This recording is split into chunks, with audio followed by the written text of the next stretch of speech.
minutos. Cuando uno escucha el término microbiología, generalmente asocia, y dices que no lo entiende, dices que de repente es la primera vez que escuchan este término, uno asocia a este instrumento que es el microscopio, que normalmente se encuentra en un laboratorio. Y es que el microscopio nos permite ver a los microorganismos, que son seres pequeños minúsculos, como las bacterias, los hongos y las levaduras. Y ahora estos microorganismos se dividen por la naturaleza de sus organelos y la complejidad de los mismos en procariontes y eucariontes. Como dice acá, miden menos de 1/10 de milímetro, mucho menos que 1,5 metros. Vemos eso. Así es. En los alimentos los encontramos y podemos tener, así como las personas, podemos tener diferentes clases de amistades, de personas con las que trabajemos. Igual los microorganismos. Hay microorganismos dentro de los alimentos que son patógenos, algunos que son alterantes y otros beneficiosos.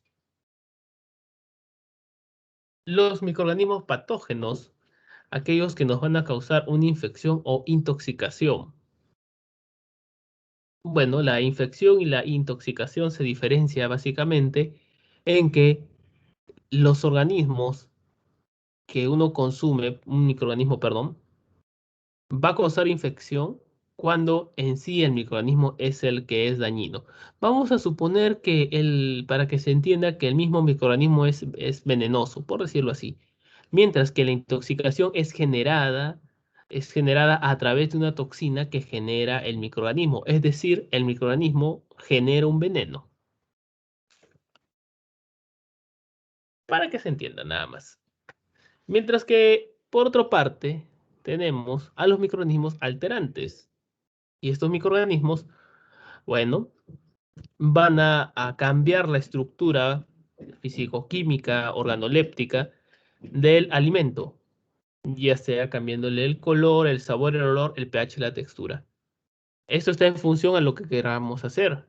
Porque, por ejemplo, si queremos hacer vino y no tenemos un control en la fermentación, entra otro microorganismo y en lugar de vino, pues empieza a hacerse vinagre. Si bien el vinagre lo podemos consumir, nosotros estamos produciendo vino y ya se malogró nuestro producto.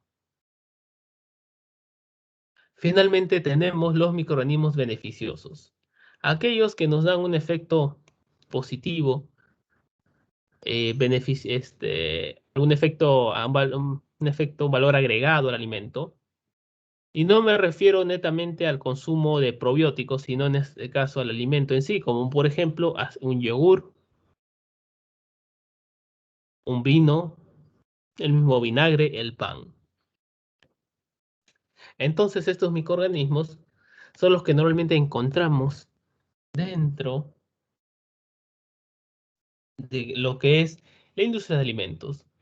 Genial, ya los tenemos identificados, sabemos cuáles son. ¿Y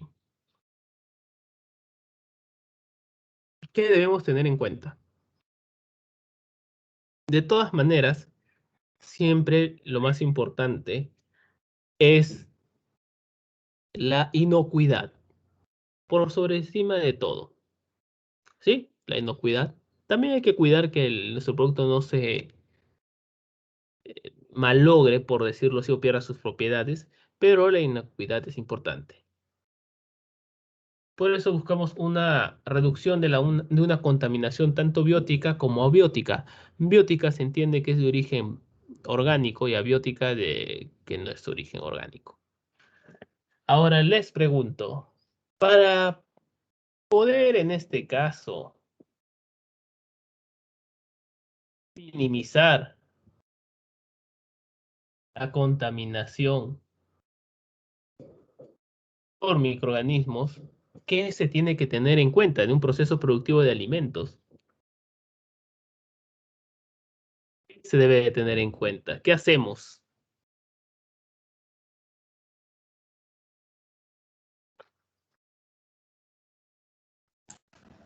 Se debe de tener en cuenta la buena higiene. Muy bien, la buena higiene. ¿Qué más? Oh, déjeme reformularlo. ¿Qué es lo primero que se tiene que tener en cuenta? Antes que la buena higiene, hay algo que se tiene que tener en cuenta. La calidad. Es algo intrínseco, o sea, que es algo que todo el mundo lo ha aplicado o lo debería aplicar en toda su vida en muchos aspectos. Les voy a dar un ejemplo. Cuando ocurrió lo del COVID, los primeros meses, las personas no salían de sus casas, no deberían salir. Y si salían, salían cubiertos con protectores, con uniformes, mamelucos, hasta guantes a dar una vuelta, y era solamente para cosas especiales. Es decir, obviamente si tenían los medios para adquirir toda esa indumentaria.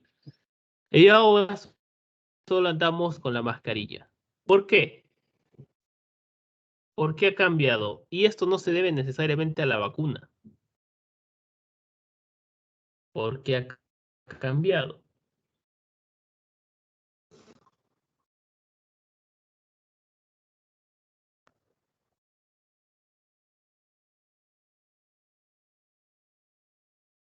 ¿Mm?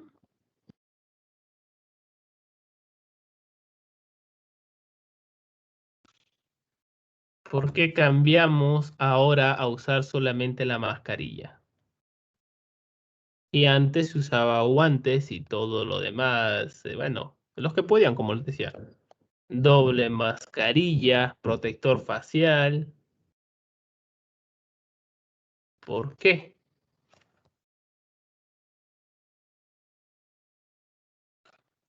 ¿Mm? ¿A qué se debe?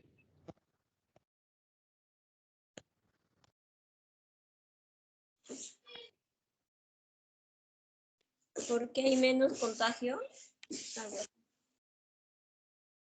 Muy bien, bueno, sí hay menos contagios, aunque esa no era la respuesta que buscaba, pero sí tienes razón. ¿Pero por qué antes se usaba todo esto? ¿Por qué se salía menos? ¿Por qué nos pedían que nos aisláramos?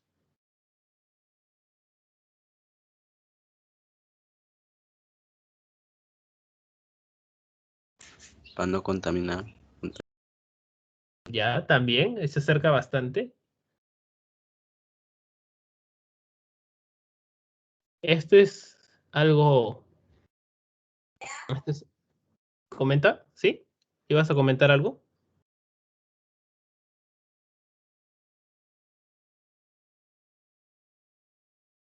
Les hago otro punto de comparación. A ver, ¿qué sucede si les mandan a traer algo a una habitación que no conocen y que esta habitación está a oscuras? ¿Qué es lo primero que hacen? Prender la luz ¿Por qué? ¿Por qué para no te poder vas a oscuras? te podrías Da caer. miedo. Da miedo, te podrías caer. Está por la respuesta del miedo. Es porque me da miedo la oscuridad. Vaya a aparecer algo por ahí. O alguien. La respuesta es porque uno no sabe lo que va a encontrar por desconocimiento. El COVID, al comienzo, no sabíamos cómo actuaba, cuáles eran sus vehículos netamente. Por eso las personas usaban tanta protección porque no conocíamos. Entonces, lo primero que se tiene que tener en cuenta es, hay que identificar a los agentes contaminantes y la fuente de contaminación. Claro, puede parecer lógico, ¿sí? Pero esto se explica con las siguientes partes. ¿Por qué identificamos? porque esto va a estar en función a cada proceso. No es lo mismo un proceso de productos lácteos que un proceso de cereales. Es diferente. Los peligros, los posibles contaminantes son diferentes. Entonces tenemos que identificarlos. Y en función a que identifiquemos quiénes son los posibles contaminantes, entonces analizamos sus posibles riesgos tóxicos que puedan tener. Así es.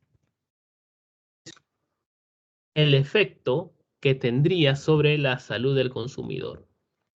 Y una vez que ya he evaluado esto, recién pues empiezo a establecer programas prácticos para las personas involucradas, BPM, HACCP, POES, todo lo que involucra recién ahí. Porque ¿de qué me sirve actuar a veces si es que no es efectivo, verdad? Así es. Desde un punto de vista industrial, a veces entender qué es lo que es más efectivo nos ayuda a ahorrar recursos. Entonces, lo primero que se tiene que hacer es conocer. Como Sun Tzu lo decía en el arte de la guerra, si te conoces a ti mismo y conoces a tu enemigo, tendrás las victorias en 1000 batallas. Creo que era 1000 o 100.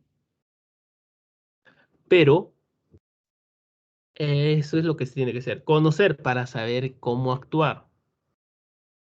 Muy bien. Cada proceso es diferente. Similares, sí es verdad, tienen mucha similitud.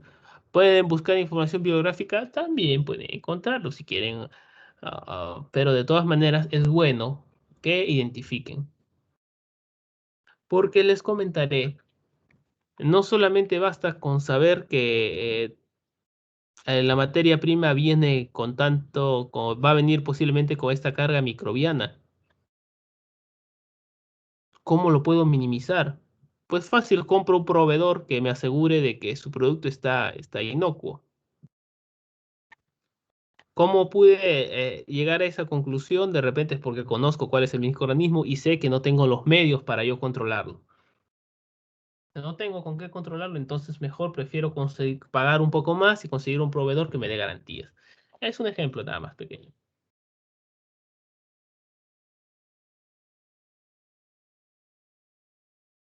Claro que muchas veces la contaminación microbiana hacia los alimentos se debe a causa de las medidas paupérrimas que se le dan, o sea, pobres o inadecuadas durante la etapa de producción, de conservación, de preparación, de almacenamiento. A veces nosotros nos esforzamos mucho en producir algo, en mantener las medidas de seguridad y quizás no se tuvo un control en el almacenamiento con la temperatura y ya pues todo nuestro esfuerzo anterior pues se perdió. Perdimos dinero, perdimos tiempo.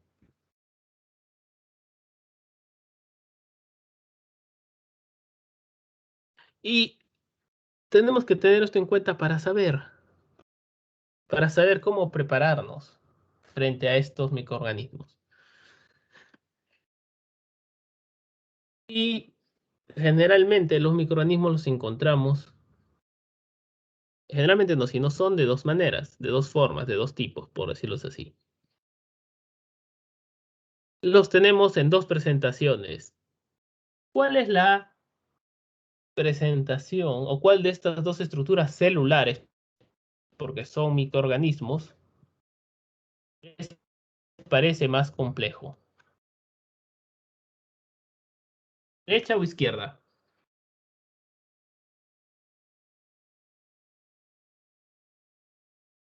La más compleja, Sí, derecha. derecha. Tiene tantas cosas, ¿verdad?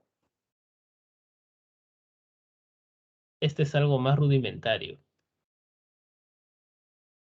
Bueno, los microorganismos los encontramos en células ya bien llamadas o bien procariotas o bien eucariotas. Se diferencian en que estas son más sencillas, son más simples, fueron las primeras que aparecieron, son las más antiguas, pero no por eso significa que vamos en este caso a bajar la guardia, no. Porque en este lado encontramos a las bacterias. Sí, a las bacterias. Y en este lado encontramos a los hongos. Sí, la complejidad es importante conocerla porque nos va a ayudar a escoger el método adecuado también para su control.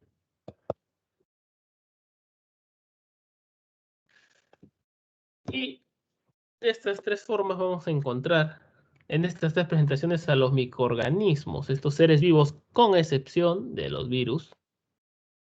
Vamos a tener en cuenta a las bacterias, a los mohos, hongos y los virus. Las bacterias pueden ser aerobias o anaerobias.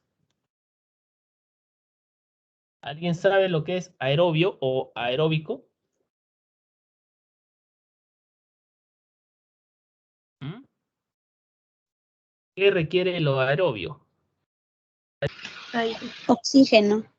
Así es, oxígeno. Así que hagan ejercicios aeróbicos y verán que su cuerpo, ¿qué les pide? Agua. Ya sabía que dirías eso. Pero fuera del agua, ¿cómo estás después de un rato de hacer ejercicio? Estás jadeando. Cansado. Ajá, estás cansado, estás jadeando. Estás que respiras un poco más rápido. Y es porque oxígeno es lo que necesita tu cuerpo. Así es. Entonces, estas pequeñas bacterias pueden ser aerobias o anaerobias y también pueden ser patógenas.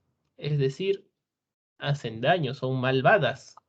Son el enemigo que tenemos que destruir. Bueno, no tanto destruir, pero sí tener cuidado. Bueno, en realidad sí destruir. Pueden agruparse en función a su estructura en racimos o cadenas. Y por esto pueden ser cocos, que son unos redonditos, bacilos, que son como unos bastones, espirilos, espirotecas, así como espirales. Entonces, en función a cómo se van agrupando, tienen estas formas. Y verán que hay nombres de bacterias que hacen alusión a esta forma. Nos pasamos ahora a los hongos o mohos. Los hongos, perdón,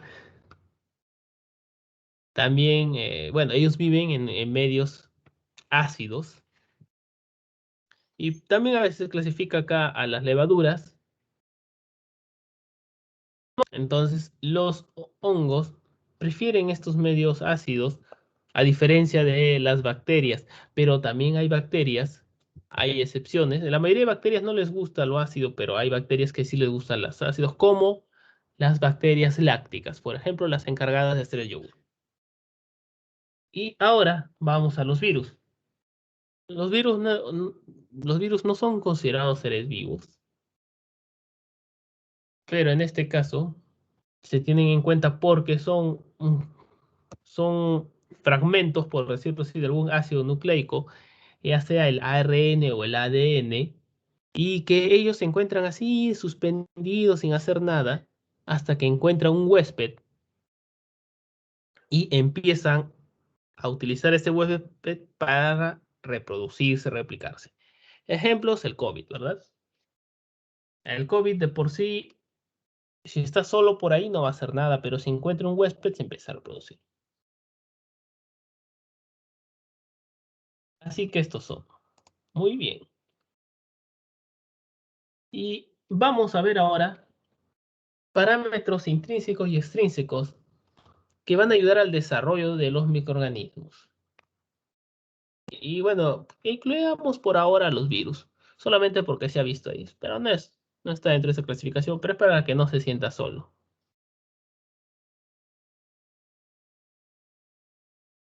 ¿Qué necesitan los microorganismos para vivir? Lo mismo que nosotros, ¿verdad? ¿Y qué necesitamos para vivir? Todo el mundo lo sabe. Plata. Digo, ¿qué necesitamos para vivir? Agua. Agua, Aire. ¿verdad? Aire. ¿Qué más? Alimentarse. Alimentarse. Muy bien. Comida. Comida. ¿Nadie dice plata? Digo está bien. También. Con la Trabajo. plata conseguimos la comida, pues, profe. Es cierto. Es cierto, sí. De todas formas, les comento que bueno, sí se necesita. Ah, perdón, ¿qué pasó acá? Ah, ya. Claro, necesitamos agua. Les comento que todo lo que han comentado es lo que necesitan los microorganismos para vivir, que es agua en este caso. ¿Sí? Necesitamos agua. Fuentes de energía. Eso necesitan. Nosotros también necesitamos fuente de energía, como por eso, como los alimentos. Fuentes de nitrógeno. Esto es muy importante porque de los nitrógenos, los bacterias, en este caso, y nosotros también, creamos aminoácidos, vitaminas. Por eso es que nosotros consumimos también la carne, ¿verdad? Y algunas verduras que tienen las proteínas, fuentes de nitrógeno para crear, en este caso, estructuras. Y finalmente, y no menos importante, minerales. Entonces, esto necesita la bacteria, el moho, para estar feliz, ¿verdad? Con todo esto, sí es feliz y se puede reproducirse. Ahora, el ciclo de los microorganismos es muy similar al humano, ¿verdad? El ser humano, bueno, como todo ser vivo, al menos así me lo explicaron en mi colegio, de esta forma muy sencilla, nacen, crecen, se reproducen y mueren. Y algo así sucede. Solo que en este caso en particular, los microorganismos pues lo hacen a una velocidad acelerada. Es decir, nacen en la mañana, crecen a las 2 horas, se reproducen al mediodía y se mueren para la tarde. Así es. Entonces, bueno, esto, estos microorganismos siguen su ciclo de vida. Pero también, si no encuentran lo que necesitan, pues sencillamente se mueren. Lastimosamente, a veces nosotros le damos los medios necesarios para que puedan vivir. Y por eso existen factores intrínsecos, es decir, aquellos que van a depender del propio microorganismo. En este caso, el pH.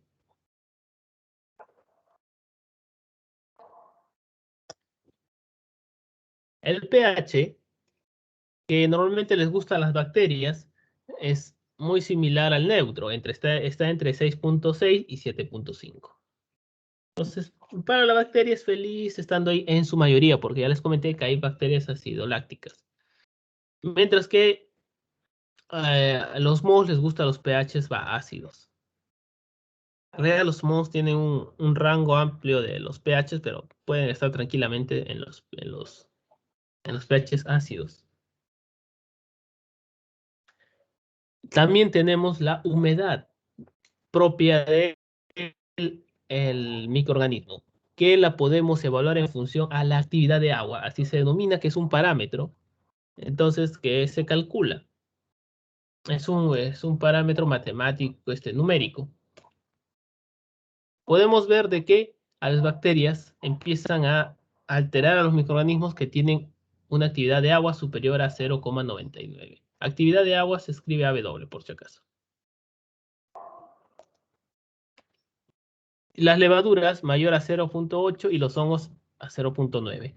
Muy bien, ahora con estos datos yo puedo ver los alimentos y sus rangos de actividades de agua y poder darme cuenta qué microorganismos pueden ser susceptibles a ataques. Si tengo en este caso, por ejemplo, leche, microorganismos que estén en este rango van a ser los que van a atacar normalmente. Este está por acá también. 98, 99. Aquí están las bacterias atacando la leche. Así es. ¿Qué tenemos por acá? A ver, a ver, a ver. Carnes crudas, embutidos, leche evaporada. También puede ser algunas bacterias, algunas levaduras. ¿Y quienes quienes tienen una actividad de agua inferior? Bueno, pues la miel, ¿verdad? La miel es considerado como uno de los alimentos que no se llega a pudrir, ¿verdad? Entonces, por eso se debe a su actividad de agua baja. Y otro factor que se tiene que tener en cuenta es el potencial redox, que se puede traducir en las relaciones que tienen el oxígeno con los microorganismos.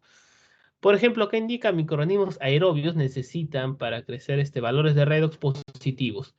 Quiere decir de que va a requerir oxígeno, mientras que los anaerobios requieren un valor redox negativo, que no esté en el oxígeno. Este valor redox también es un valor que se puede calcular, así como el pH. Es importante reconocerlo nada más, porque es un parámetro que se mide para conocer, en este caso, los parámetros intrínsecos de estos microorganismos. Ahora, también hay los parámetros extrínsecos, y en este caso es la temperatura, ¿verdad? La temperatura. Acá tenemos una clasificación de los microorganismos acorde a su temperatura, siendo los termófilos aquellos que superan o soportan temperaturas elevadas de superiores a 45, soportan una buena temperatura. Nosotros creo que a la justa llegamos a los 40, 45, quién sabe. Los mesófilos, que están en un rango de temperatura ambiente. Los psicrófilos, que están por debajo de la temperatura de 0 grados. Pero estos psicrófilos solo crecen en este rango nada más. Y luego los psicótrofos, que crecen a 7 grados centígrados, pero también pueden estar en temperaturas de 20 y 30. Entonces, los psicrótrofos son como una mezcla entre mesófilos y psicrófilos. Así es. Entonces, es importante conocer esta clasificación de los microorganismos. No es tan complicado. Termófilos, termo viene de temperatura, puede ser mesófilos, meso viene de, bueno, de algo, investiguenlo por ahí, cicro viene de frío. Así que por ahí tiene que estar una relación. Es importante, sí, la temperatura, sí, porque si trabajamos en un proceso frío, en la vida se nos va a ocurrir que va a haber por ahí un termófilo o un mesófilo. Podemos pensar estos dos grupos si estamos trabajando a temperaturas bajas. ¿Vemos? Entonces, si por ejemplo algo se contamina, no vamos a buscar en la enciclopedia de los microorganismos a microorganismos termófilos. A eso voy, que es importante conocer el parámetro extrínseco de la temperatura. La humedad relativa del medio también ayuda bastante. Así es. ¿Por qué? Porque en función a esto también los microorganismos van a poder absorber, en este caso, agua.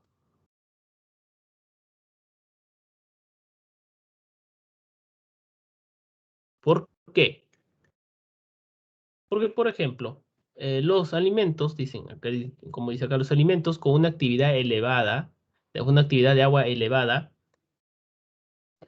pierden su humedad, es decir, se van deshidratando cuando el ambiente tiene una humedad relativa baja. Y esto se relaciona con la temperatura, porque mientras más elevada es la temperatura, más baja también es la humedad relativa. Así es. la presencia de concentración de gases en el ambiente, y esto está directamente relacionado a lo que es el oxígeno libre que se encuentra por ahí. Y acá los clasificamos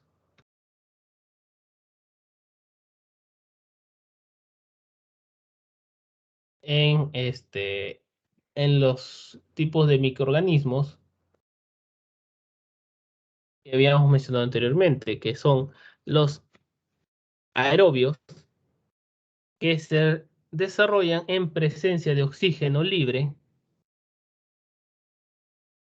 anaerobios, que están en ausencia de oxígeno libre, anaerobios facultativos, que se dan tanto en presencia de oxígeno libre como sin oxígeno, y microaerófilas, que crecen en pequeñísimas partes.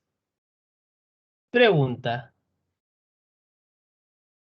A ver, haciendo una extrapolación a los microorganismos, acorde, ¿ustedes qué serían? ¿Qué serían? Por su estilo de vida. Aerobios, anaerobios, aerobios, termófilos, cicrófilos, mesófilos. ¿Qué serían ustedes? Aerobios. ¿Nada más?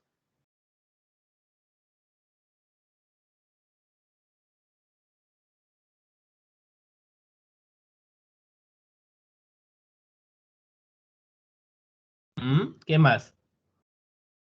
Hemos visto dos formas.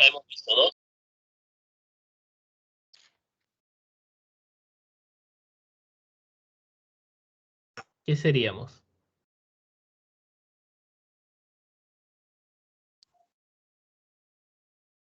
Anaerobias facultativas. No seremos anaerobios. Yo no puedo vivir sin oxígeno y creo que la mayoría tampoco. Pero somos algo más y no solamente en esta clasificación. Le hemos visto en la anterior. ¿Qué más? Un microorganismo puede ser de varias formas.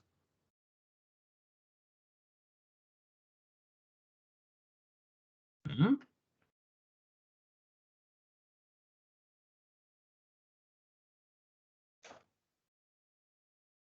Pista. Tiene que ver con la temperatura.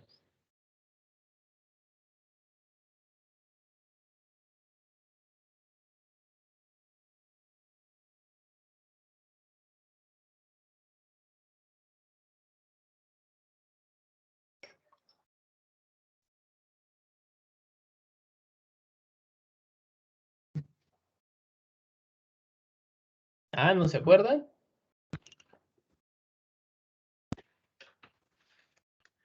A ver.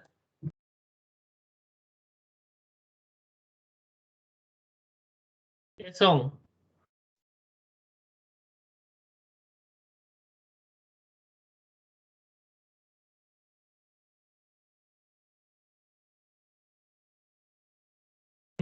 ¿Qué son?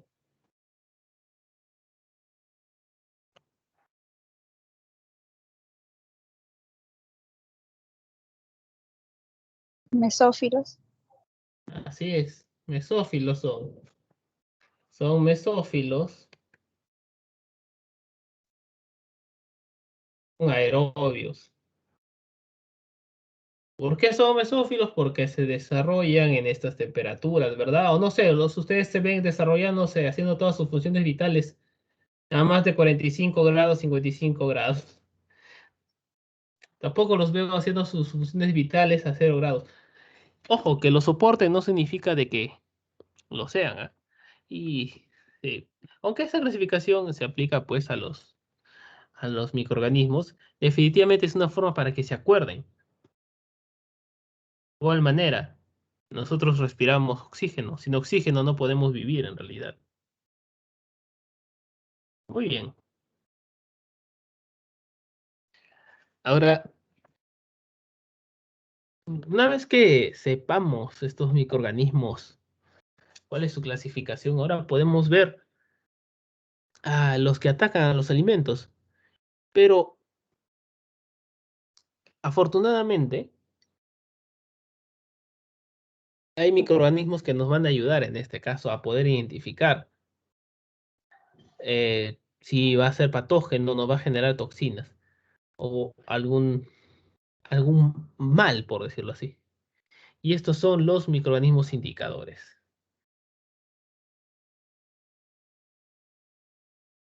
Tenemos los indicadores de condiciones de manejo, los mesófilos aerobios.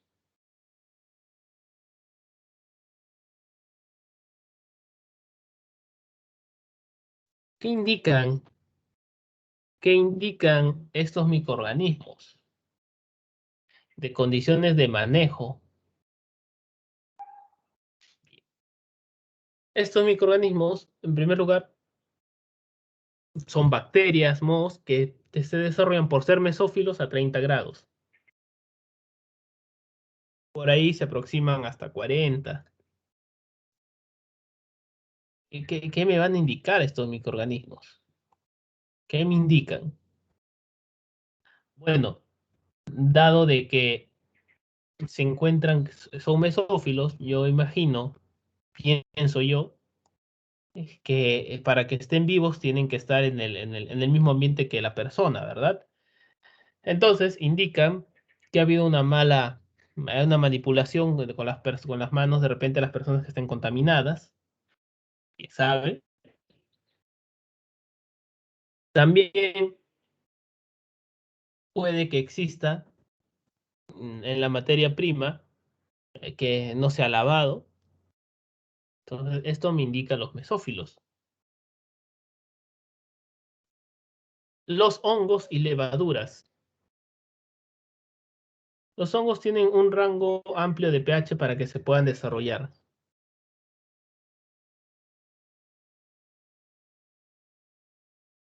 Entonces, los hongos al encontrarlos, pues, bueno, cuando encontramos hongos podemos ver de que ya sea la materia prima esté contaminada o el ambiente también esté contaminado. ¿Qué me puede dar a entender? Bueno, que estos, como digo, como les comentaba, no ha habido una limpieza y se va a ver estos hongos en alimentos que tengan una baja acidez. O también podemos encontrarlo en alimentos ácidos. De todas maneras, un alimento que observemos que esté alterado y que, por ejemplo, empiece a disminuir su pH, indica también presencia de hongos.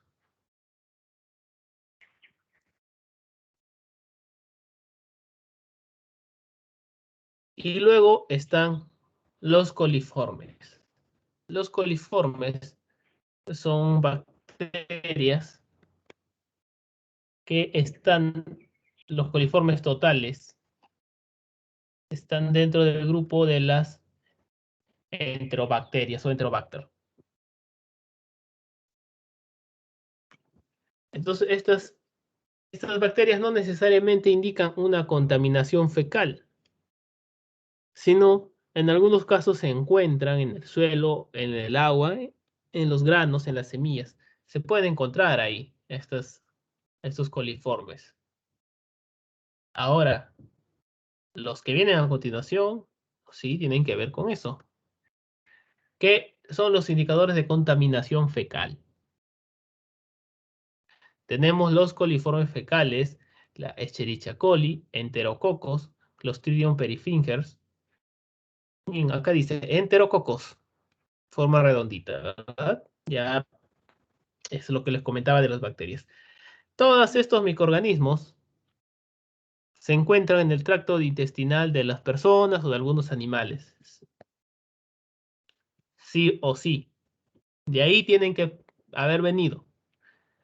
Ahora ya se imaginarán cómo termina en el alimento. ¿Por qué? No que estuvo en el ambiente. No, no, no, no. Indican que estuvieron en ese lugar y de ese lugar llegaron hasta tu alimento. ¿Cómo? Ah, bueno, pues tú sabrás. Pregúntale a la tía Veneno si quieres. Entonces, estos microorganismos están ahí presentes. Ahora, al finalizar esta parte les comentaré justamente, bueno, lo quería comentarles.